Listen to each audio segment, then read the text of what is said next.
And thanks for checking out another edition of the Styles Cast. I'm Wes Styles, and today we are talking Class Action Park, the documentary out over on HBO Max. My guest is Seth Porges, who is one of the directors of the film, and there is so much to talk about. I think you would agree with me, correct, sir? I think you're right. Yeah.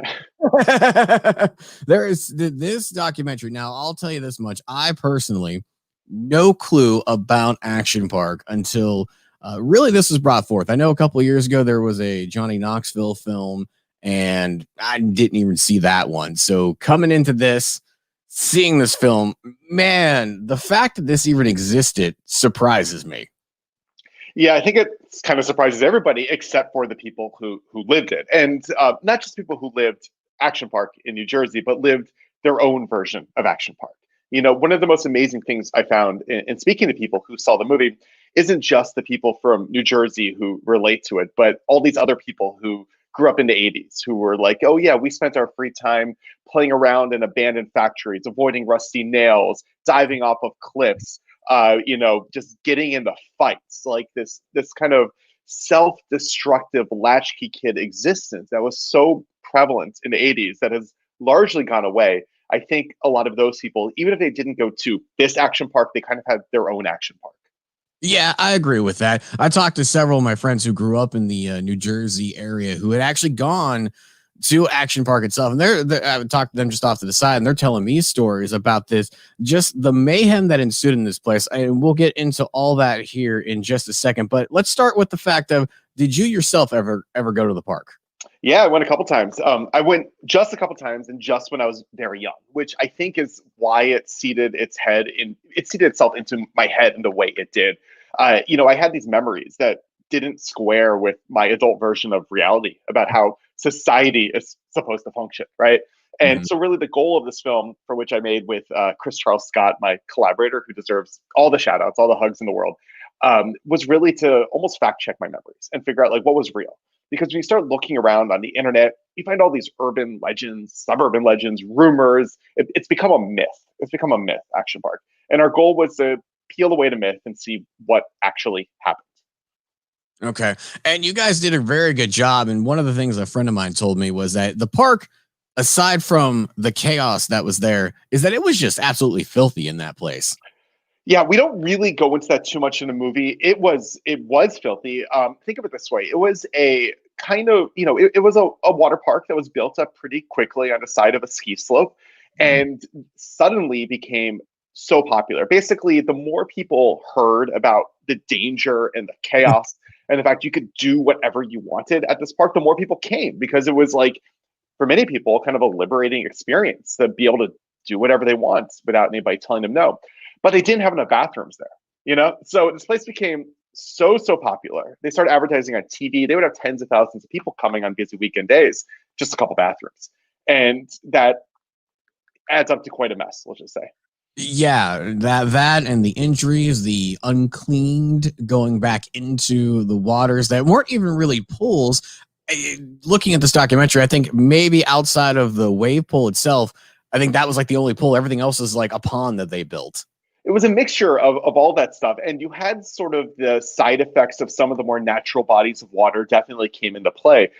One of the more interesting examples, of course, is there was a ride, I use that term very loosely, that was just, here are the keys to a speedboat, drive around a pond. You never find that at Disney World. It was like a literal prop propeller speedboat. The pond, of course, was it was dug into somewhat of a natural swampy area.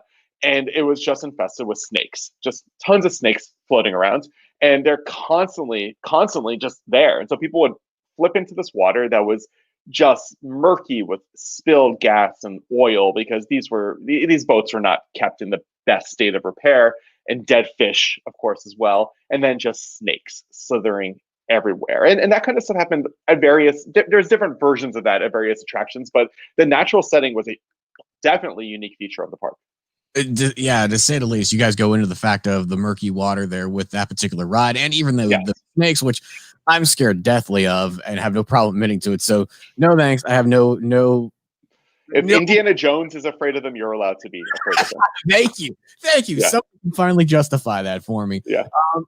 Your memories of Action Park, Do you have a favorite memory or a favorite ride attraction that you went on? Yeah, when you're very young, it's very clear that if you're a kid who's cut his theme park teeth on Disney World and Six Flags, it's very clear that this isn't like those other parks in the sense that as long as you're tall enough, you can go on that ride and be okay, right? It became very clear that a lot of these rides were something more akin to an extreme sport, like skydiving or rock climbing, this idea that you actually could get hurt. Problem was they were sort of in the veneer and in the, the candy colored, land of amusement parks. So you go in with this assumption that it must be safe. But personally, I went on a number of rides, but really it's the ones I didn't go on that stuck with me the most because they became kind of myths in my head. I would see people go on these speedboats, and I was far too young to go in them. And then later you're an adult, you're like, were there really people just crashing into each other in speedboats at this park? And there were, or the looping water slide, this most infamous, this icon of this park. You walk up to the gate of the park, first thing you see, this gigantic loop-de-loop. There it is right there. It's gigantic loop. Looks like a Hot Wheels track. Looks like some gnarly, literally was just a design the owner drew in a napkin and he hired some local welders to put it together. And you would see a thing when I was there, I saw people go down it and I was told, and even when you're at Action Park, you can feel the myth making, you can feel the urban legends. When you're talking to people, everybody around you is calling it accident park. They're calling it traction park. They're calling it class action park in real time. And I'd see people go down that loop. And I ask about it, and people would basically say, that's right now, that's only employees. And I was like, why? Like, well, some kid got stuck in it, is what you'd hear, or something like that. And of course, 100 kids got stuck in it. They eventually had to install a hatch to take them out. Oh, yeah. And you guys go into that's like the opening thing in the film is about that. Well, it's the first thing you see. I mean, it's like that because that's the first thing you see when you walk into the park. When you go to Action Park and you don't know what you're walking into, the first thing you see, the signal that, holy cow, this is all real. All the legends I've heard are real is this loop-de-loop water slide. So we kind of had to open with that. No, and that's a great way to open it too, because I'm sitting here watching the documentary with my 10-year-old who has yet at this point to be or go to an actual amusement park. And he's sitting here looking at me like, how is this real? We got about halfway through and he's asking me and his mom questions about how is this real? And we had to explain to him like these were different times. And when the time comes to take to an action or a real theme park, I think we need to kind of put out a parents discussion guide for their children when they watch this movie. So how to talk to your kids about Action Park. It's a tough talk that everybody has to have at some point. Absolutely. 7 years ago or so, you were part of the team that put together a documentary, a smaller one, 14 minutes long. Was the goal of that to get to where we are now with this bigger version, or did it just kind of happen organically? It happened organically. I have to, of course, give shout outs to the people I made that with, Matt and Anthony. But that was a little web video we made. And it's astonishing just what we got in camera there. Like up to that point, I had seen almost nobody actually bother to kind of be a journalist about Action Park, talk to people, ask them, was this true? And we threw the camera on some people who were, key members, key roles in the parks management, whatever else. And they just started talking, and the stuff they were saying, I couldn't believe. And that's when I had my moment where I realized, oh my goodness, this is all real. And then after that came out, it went kind of viral, actually caused the park to revert back to the Action Park branding for a season or two, as sort of a way of cashing in nostalgia. But something amazing happened. That's my inbox just became flooded with people who had seen it, who grew up working there, grew up going there, who were like, oh, it's all true. I've got stories to tell. And I started talking to people like, tell me your stories. What's going on? And then it became clear to me that there was a much bigger story here to tell. Yeah, definitely. And you guys talked to a lot of folks. What would you say is one thing that maybe didn't end up in the film that you were astonished or surprised to find out in terms of that? Sure. Well, actually, I'll build on something that is in the movie. In the movie, we talked to a former security guard who mentions that he had heard that the owner of the park, Gene, kept an illegal MAC-10 machine gun in his desk. What we didn't really have time to go into in the interview that we put on camera is that he also broke into the owner's office in order to try to find that machine gun and target practice with it just for fun. And when he got there, the gun was missing. Well, I only found out about a week and a half ago, speaking to another former Action Park employee, why the gun was missing. And it turns out this other employee who I spoke to just a couple weeks earlier had the exact same idea. He was going to break into the owner's office, find his machine gun, and just shoot some cans or something, have a good time with it. And he actually did. He found the gun. He did it. And so when this other guy came a couple weeks later, the owner was probably realizing his desk was not the best place to keep his machine gun. That wow. All right. Well, there you go. Something. I'll give you another here. I'll give you another. Okay. So during sometime in the 80s, when kind of the heyday of Action Park, somebody escaped from a nearby either prison or jail, and they were hiding out in the condos that were near Action Park. It's kind of a ski resort area with some condos kind of on the hill. They were hiding out just next to Action Park with some condos, and they got bored just while they were kind of on the lam, fugitive. So they decided to sneak into Action Park and spend the day at Action Park while they're, on the run as a fugitive from the law. And they were eventually caught in line for the Colorado River ride. And what I kind of love about this is this idea that it's like, Action Park had such a reputation that rules and laws didn't apply. Then escape fugitive to just think this is a perfectly, police. It's like entering another country or something. It's like, or an embassy. It's like, no, police.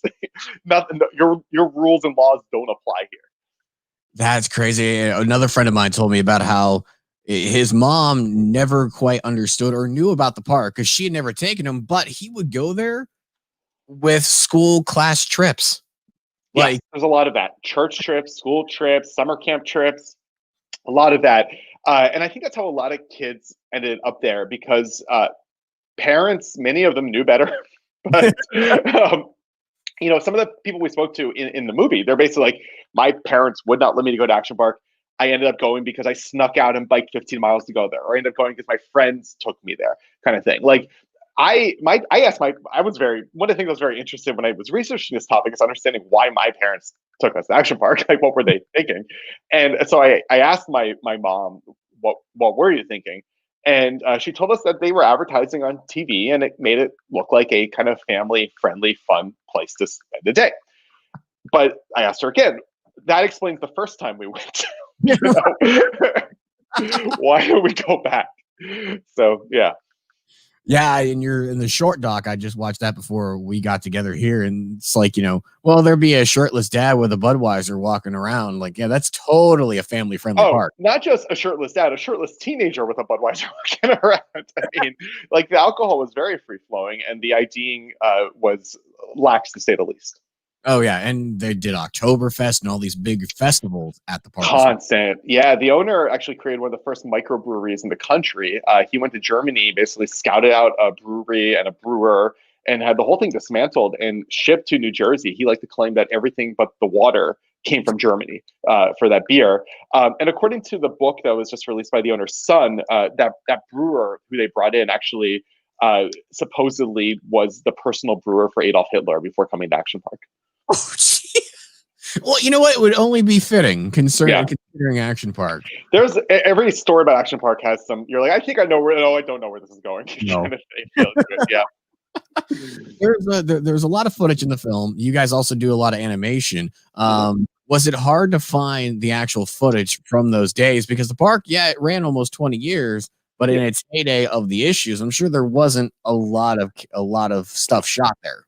Yeah, this is before cell phones. This is before smartphone cameras or flips. Like, if this park was around today, there'd be just so much footage. It was not easy to do, but a lot of it was kind of just putting up the bat signal and having people send us their stuff. Like, after I put the short out, after we released kind of an initial trailer for this movie, it was really like, hey, what have you guys got? And things started coming in. They were coming in, well, like, right to the last minute. I mean, we were kind of, almost like days before this thing launched. We're like, oh, we just got this in. We have to find a way to, it's like, stop the presses. We got to get this in. So if you watch the movie, there's one of my favorite shots in the movie is this photograph that was sent to us from a girl who was injured on the Alpine slide. And, her whole body is just covered in friction burns, but she has this big smile on her face, just a huge smile. And that came in like under a week before the movie came out. So, like, we gotta put this in though. Yeah, we have to get this in. We have to get this in. Do you guys happen to have maybe footage or found footage of an actual walkthrough of the park, like somebody giving a guided tour? I don't think nothing that's like that formal, where somebody's like, to our left is this or to our right is that.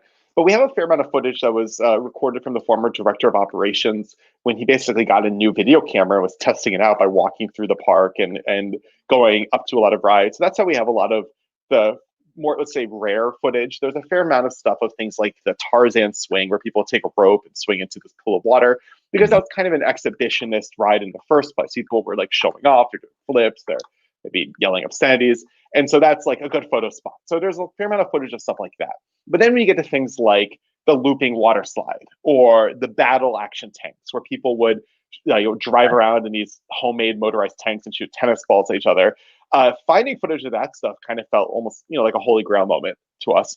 The one thing that was the absolute rarest thing we have in the movie, and it may not be obvious to anybody watching the movie that this was super rare, was a photograph of a ride called the Kayak Experience, which infamously electrocuted and killed somebody, and it was only open a very brief period of time. And a photo of it was sent to us by a patron, somebody who went to the park. And the most astonishing thing about it is that photo was actually taken on the day that that person was killed on that ride. Oh, wow. And in total, what, there was eight deaths total for the park? So I think in fairness to the park, let's just say 5 to 6 that we can directly attribute to the attractions. Okay. There were a number of other accidents, there, slips and falls, that kind of stuff that happened, that I don't think it's super fair to blame the park on. But really, I don't think the death count was really the best number to encapsulate the danger of the place. The number of injuries there was absolutely astonishing. On any given weekend day in the summer, one ride, the Alpine Slide alone, was causing multiple hundreds of injuries a day. So one ride, hundreds of injuries every single day, every day for years. And that ride, I mean, I've heard people talk about that ride, not only just in the documentary, but also on the sign. That thing, like how they thought that was a great idea, because most of the sleds were broken. And for those who haven't seen the film, you're on a sled going down a concrete chute, essentially, almost like bobsledding. And either your brake worked really, really good and you went slow, or it didn't work and you shot down that thing like there was no tomorrow. Yeah, it's actually a myth that it was made of concrete. The main ingredient was asbestos. So there's always a twist there. Yeah. So you're basically, so it was made of asbestos.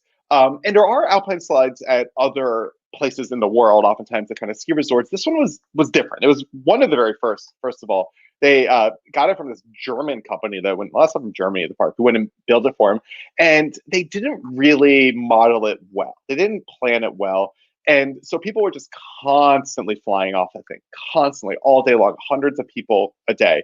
And that's the ride that, you meet somebody who went to Action Park. The chances are good, very, very good, if not likely, that they will very gleefully show off an alpine slide rash or burn or scar, like, to this day. And it wasn't just that this ride was poorly designed and could hurt you.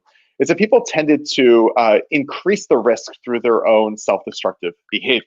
So one of the things we talked about in the movie is how, as you rode a ski lift to the top of this bobsled track, people would, on a regular basis, take the sled, which was hanging off the ski lift with them, push it off the ski lift, and try to hit people below as they're riding down the sled.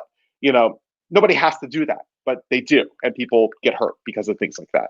And there was, while it didn't result in actual injuries, but there were also people spitting off those ski sled constantly, spitting, cursing. I mean, it was, and once you start going down, it was weird. You take all these riled up teenagers, these 16-year-olds, you give them a lot of alcohol, and you put them into a place where there's no rules, and it's like the purge, just as the purge. All this pent up, whatever you got, kind of comes out in some awful, awful way. You could do whatever you wanted there, and add that with just this innate sense of invincibility that people that age, especially people from New Jersey, with a couple drinks in them, especially people from New Jersey who might need to prove something to somebody else. It became a test of manhood. Like, oh, you're not going to go on that ride. You're something. And so that would happen. And as a result, people would get hurt constantly. And to have a battle scar from Action Park was like almost a rite of passage in many ways for kids who grew up going there.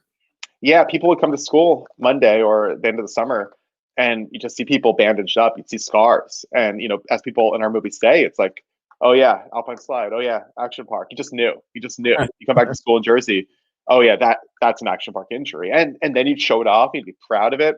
And other people would be jealous because, like, you got to go to Action Park. My mom won't let me go to Action Park. Like that kind of thing would happen. Right. Kurt Loder recently did a review for the documentary, and of course MTV's featured in it. How did that make you feel to see that you're like one of the gods of MTV Yeah. and enjoyed it. It was great. Yeah, we have some footage from an episode of Headbangers Ball that was filmed at the park with Alice in Chains, and that footage is great because they are just embodying the kind of rock and roll, chaotic, anything goes spirit of Action Park. They're going nuts.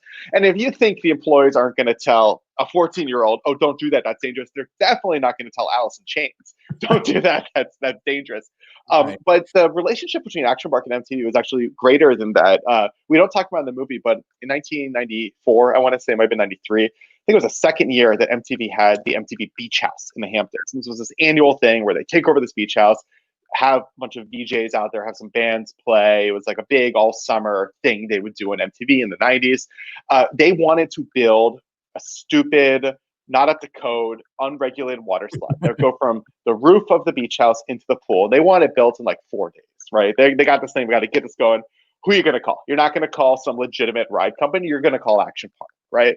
So they literally call up Action Park. Action Park comes out from New Jersey to Long Island to the Hamptons and builds this stupid water slide that went from the roof of the building into the swimming pool. But and what's that? No loop. No loop. No loop. But if you watch footage from, again, I think it's 1994 MTV Beach House, you could see like videos of Lisa Loeb playing, and there's an Action Park sign behind her next to this water slide. And another funny story, which also not in the movie, is after they built this thing, they decided not to pay the lumber supplier because, as Gene put it, they're in Long Island, we're in New Jersey. What are they going to do about it? He was a real character. I mean, obviously he passed, and you learned a lot about him throughout shooting this film. In fact, the documentary you did a couple of years ago, you talked to one of his sons. How is the painted picture between what people tell you versus what his son would tell you? I don't, in fairness to his son, I don't think his son shies away from the complexity of his father. Gene was a very interesting person who kind of is hard to really get a handle on, because he kind of straddles the best and worst of us, the highs and lows. He's somebody who unquestionably was a criminal. He committed crimes. He created a fake insurance company in the Cayman Islands in order to stay in operation. He committed all sorts of other fraud schemes. If you sued him for an injury at Action Park and you won, he wouldn't pay you unless you literally showed up with U.S. Marshals to demand a payoff. But at the same time, people who knew him liked him. I'm not going to defend him. I'm not going to say he was a good person, but he was a complex person. And I think, I for one, I don't like painting people as one-dimensional villains or heroes, for that matter. I think it's important to understand that like the worst of us have things about us that are good. The worst of us have families. The worst of us, are probably doing things that they think are good. And Gene was a very interesting, complex person who I think if you're going to vilify him, which I think people have a right to do if they so choose, if you're going to vilify him, I think you need to kind of take a look in the mirror, because he, I think, is kind of America. He's very much America. He's us. Right. He's this kind of attitude of, I'm not going to follow the rules. What are you going to do about it? Well, I give you credit because in the film you do paint the picture both ways. It's not just a one-sided look at the park. It's not all these injuries and nothing. It's a very nicely painted picture between both sides of the park. Yeah, and the park specifically, even more so than Gene, because what I think the movie's about, we'll just say it, is it's about how we can look back at experiences from our childhood and think these were amazing times, the best times of our life, like things we would have traded for the world. But at the same time, realize that some aspects of the things we did, the things we saw, the things we experienced were fundamentally messed up. And you would never wish them upon your kids. And it's that duality that I think Action Park lives in. It's this idea that people who went there had a really great time. It carved them into the man they become, many people might say. But if you ask them, like, would you allow your kid to go to Action Park? Heck no. Like, was it a good thing that you were allowed to do these things, to go on these dangerous rides while drunk without anybody telling you no? Oh my goodness, no. And that's such a strange, confusing feeling for adults to have. And I think what the movie's about is that strange, confusing feeling of having like a bittersweet nostalgia. Yeah, I like that. Perfect way to sum it up. Class Action Park out now on HBO Max. I read something I want to ask you real quick. Apparently you are a an expert of the history of pinball. That's a thing. Yeah, I It's a, could talk about pinball for a couple hours if you really needed me to. okay. So could we ever see like a documentary from you about pinball? I love playing pinball. I don't know about the Yeah, history, but if there's a pinball machine, I'm gonna play it. But can we see yeah. a documentary down the line from you? I maybe, but I'll tell you what. I'll just give you guys one little teaser about the history of pinball that will send you on your own rabbit holes. Here is I Okay. think the most interesting thing about pinball that most people these days don't realize, and the one thing that fascinates me the most about it is that it was illegal for 34 years in most of America. It was illegal until the mid 1970s in New York, in Chicago, and Los Angeles. And I think when you look at pinball now, you see this kind of like all American, very innocent, vanilla game, but for many decades, it was viewed as this very harmful, almost satanic force that needed to be wiped off the earth. Really, I would have thought maybe like a gambling situation, but okay. There was a lot of that. It was viewed as the basic logic of the time was it was viewed as a game of chance and not skill. Right. And for many decades, that meant by very definition of being a game of chance, it was gambling. And the idea being that pinball, unlike, say, other gambling things like poker or slot machines for that matter, was viewed as much more insidious, much more evil because it was viewed as a game that would appeal to children. So it kind of be like a gateway gambling device that would sink its hooks into young children and turn them into gambling addicts was basically the fear. So words like wicked and satanic were used a lot in relation to pinball. Okay. Well, now you've definitely sent me down that rabbit hole. My wife's going to hate you for it. So, There you go. well, very cool, man. Again, Seth, thank you so much for the time. Stay on the horn with me. I'm going to go ahead and end the broadcast, and then I'll talk to you here in just a second. But thank you so much. And Class Action Park again, out now on HBO Max.